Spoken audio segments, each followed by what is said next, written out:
Hello, FutureMakers. If you're a parent or a teacher who's making the mistake of teaching their child capital letters first or uppercase A, B, C, D first, then you're doing a big mistake. I've stopped teaching my kids capital A, B, C, D first. I always start with lowercase A, B, C, D or small A, B, C, D for that matter. The reason for this is whenever a child will be introduced to books and when he starts reading, as you can see, most of the words in the book are small. Only some of them are capital. Like look at this line. All the kids follow the signal.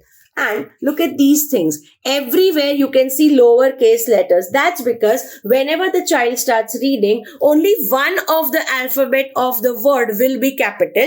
Most of them will be lowercase letters. So if you want to make your child independent reader, then it's really important that they recognize the lowercase letters first and then you can introduce them with the uppercase letters so that it's easier for them to form a connection and they can read more words and they can read easily. If you want to learn such tips on how to make your child independent readers and also earn extra income out of it, then you must check out our course, TeacherPreneur. The link will be in the pinned comment. See you soon.